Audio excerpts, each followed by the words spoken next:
Hi, welcome back to another OwlCrate unboxing. This is January's box. I'm excited to open it.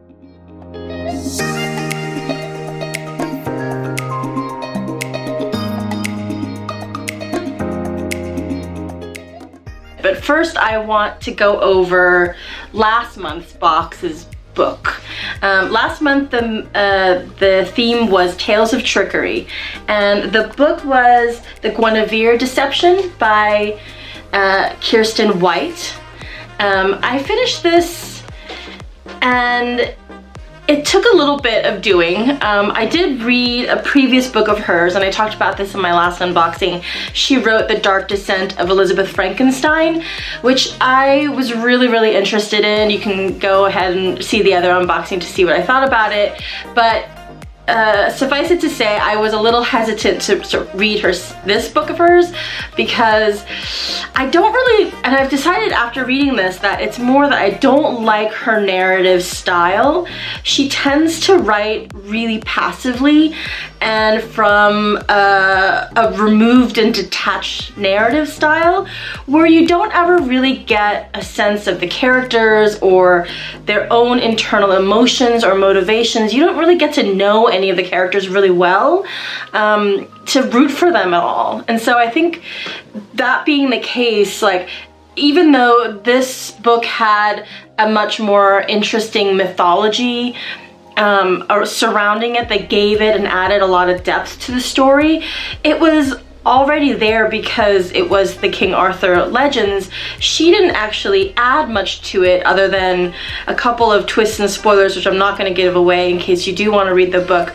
But I will say that I really don't like her narrative structures and the way she engages with characters and writes through their perspective, which is not much of a perspective really at all. Like, it's okay to engage in mystery about who you're talking about and what's going on and leave it to the last minute to keep people engaged with your story, but that's a totally different thing than just like leaving them stranded. And I feel like most of this book, I just felt like, okay, all right, what's gonna happen next? I was just flipping through to see what was gonna happen, and not really because I cared about anyone or really was invested in whether Guinevere, whoever she was or why she was there. Like, I really didn't care. Honestly, rewriting and reinterpreting kind of male-centered narratives is a really interesting way of writing, but only if you bring a real feminist perspective to it, and this didn't feel like that at all. It feels very wishy-washy, very kind of like in the middle of things. And if you're gonna make a stance about Guinevere, especially because in the King Arthur Legends, she has very little agency in what she does other than betray the king, and you don't really get her side of the story. So I was really hoping that it could be rewritten in the sense that we get the real story of her, but this is not the case. So I do not recommend this book. If you're curious, go ahead and read it, but for me, it's a hard pass, and I don't think I will be picking up books from this author in the future. On to January's box. All right, so opening it up. All right, here is what the box looks like on the inside. All right, let's see what's on there. Okay, here's a spoiler card for this month. January's theme is Vengeance Will Be Mine. Here's the artwork. Now, I have a little bone to pick, and that's mainly as an Asian American reader and someone who identifies as Asian American. I often find artwork that uses this kind of font, the Asian-y font, kind of highly offensive and unimaginative. I mean, that's just me. I feel like if you're gonna try to make it Asian-y, like, just don't. It's unnecessary. It brings tinges of just stereotypical exoticism and Orientalism into it, and I really don't appreciate it. And I think readers are smart enough to know that this kind of fake Asian-ness is really kind of offensive. and I hope they don't do it again. I understand why you do it, and I understand why sometimes designers will choose these kinds of things to give it an effect of, but it's so unnecessary. I mean, from her dress alone and from the way the art is done, you already get a sense that this character is of some kind of Asian descent. I mean, chopsticks in the hair, right? I mean, it's like, stay away from stereotypes. I wish they had stayed away from this. So this to me is a little disturbing, and I'm not kind of happy about it, but let's see what the rest of the box looks like. Okay, so the first thing I'm pulling out is from Out of Print. Now, I love Out of Print. It's a great company. This is an OwlCrate exclusive from Crooked Kingdom. It's unisex small, and it's just a pair of socks. These are nice quality socks too. They're very squishy and well knit together, and not at all like the scratchy kind. So this is nice, and it definitely, like, if you buy stuff from Out of Print, a percentage of their proceeds go towards literacy programs, and that's a really great thing. And if you go to their website, they have lots of cool stuff. All right, item number 1. Second thing in the box, it looks like a scroll. It is made out of fabric with craft twine, I guess here, like string to hang it. And that's what it looks like. It is a map, the Misty Mountains, Edge of the Wild, Desolation of Smaug. Oh, Hobbit. All right, so this is the map of the world in The Hobbit, but also probably Lord of the Rings, because they kind of overlap a little bit, but that's cool. A little banner. I'm assuming this is where maybe we can put the pins that come every month, so that's nice. I like the size of it. Nice. The next thing in the box is a candle. That's really nice. This is from A Court of Candles. This is an OwlCrate exclusive. It's raspberry, patchouli, and mint leaves. Smell it, see how it goes. Ooh, there's glitter in it as well, it's nice.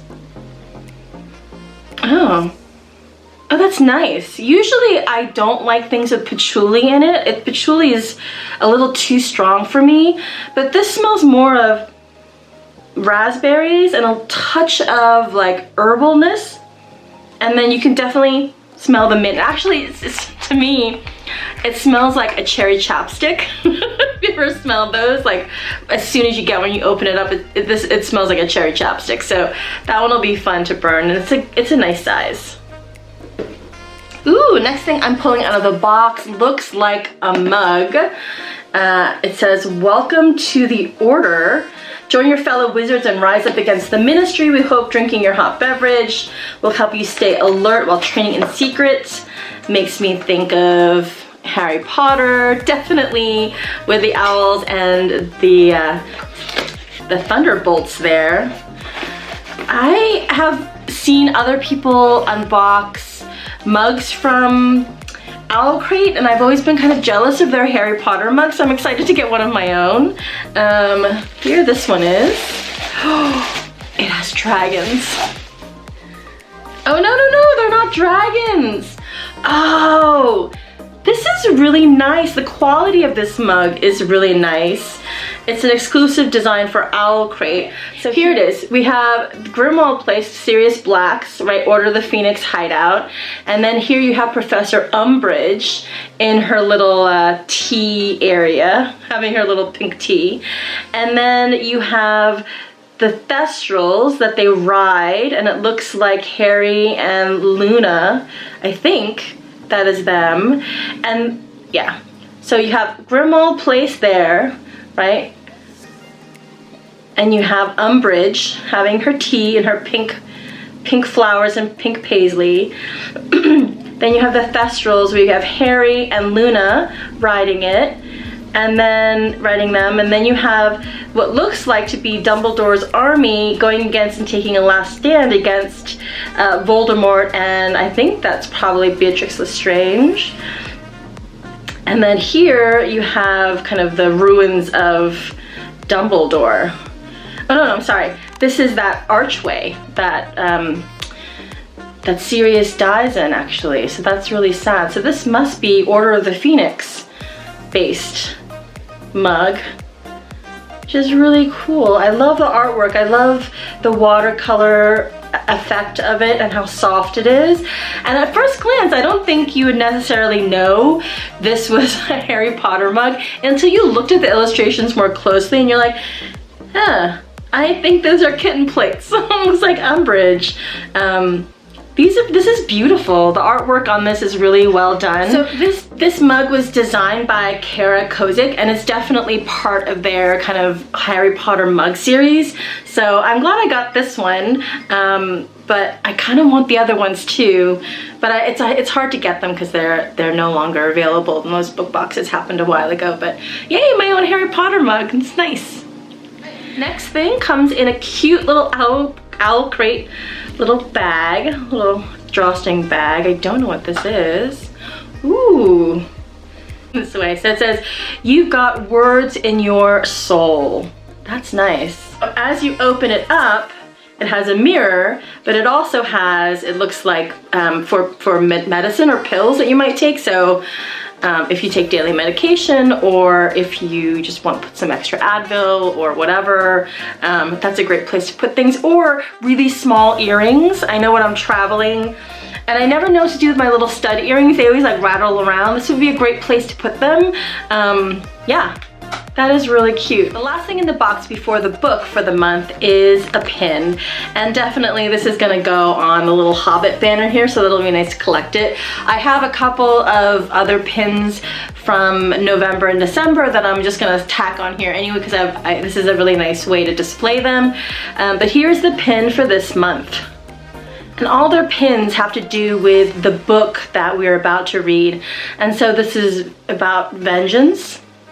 This was designed in collaboration with Forensics and Flowers, and I really like the pin itself. Is a really, they do a good job with their pins, but this one is quite nice, the design. All right, so the book this month is called Scavenge the Stars by Tara Sims. The back simply says, "Revenge. It was a simple word when spoken out loud, but it was so much bigger, like the hidden city under the atoll. It was a word of fire and blood, of a knife's whisper and the priming of a pistol. They would all pay." So again, there's something going on here, clearly. If you open it up, the dust jacket and the cover are pretty plain. It's just blue with silver. That follows suit. This is, all of the OwlCrate books are signed, so this has been signed by the author, which is really nice.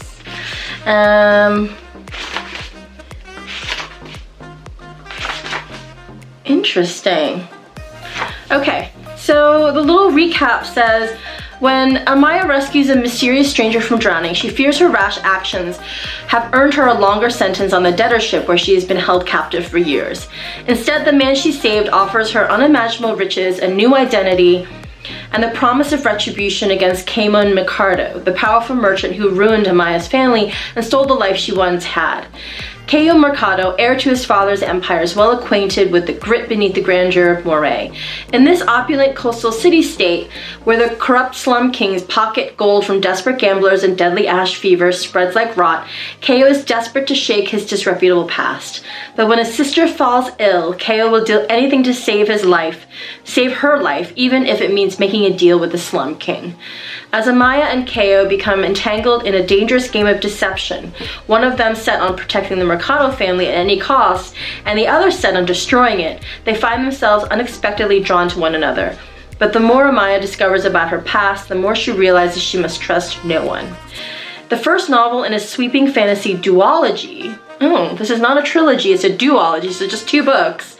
This gender-swapped retelling of the Count of Monte Cristo is packed with high-stakes adventure, romance, dueling identities, and breathtaking betrayals, all brilliantly woven together by acclaimed author Tara Sim. Okay, so this just basically tells you that it is a retelling of the Count of Monte Cristo. my husband loves, I think it's one of his top favorite books is The Count of Monte Cristo. And not just, I mean, there's different versions of The Count of Monte Cristo too. If you haven't read it, please go read it.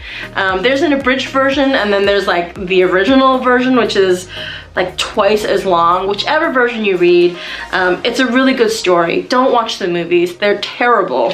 The book is way, way, way, way better.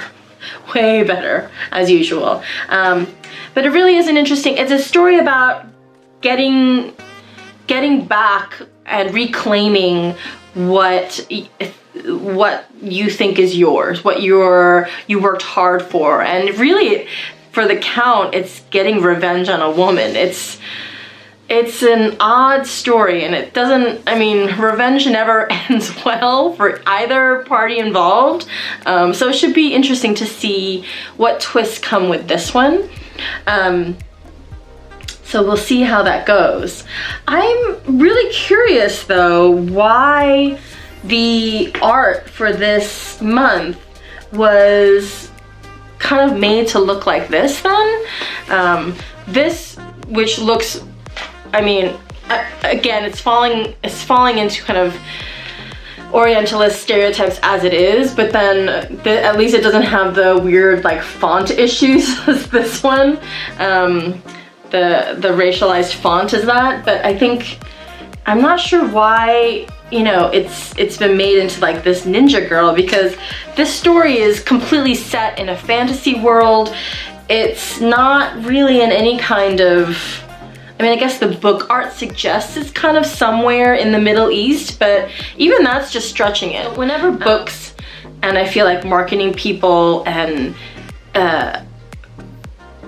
advertisers try to find some way to make something seem more exotic than it really is, they often appropriate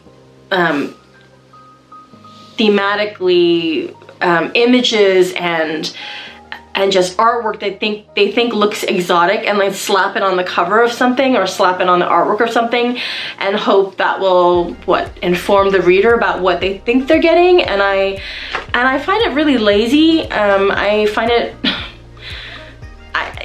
to some extent it's fairly offensive to just kind of borrow from cultures and think that your audience doesn't get what you're trying to do. I mean, especially I feel like with readers, we understand a lot more about stereotypes and just picking and choosing what you want and taking from other cultures without really explaining it.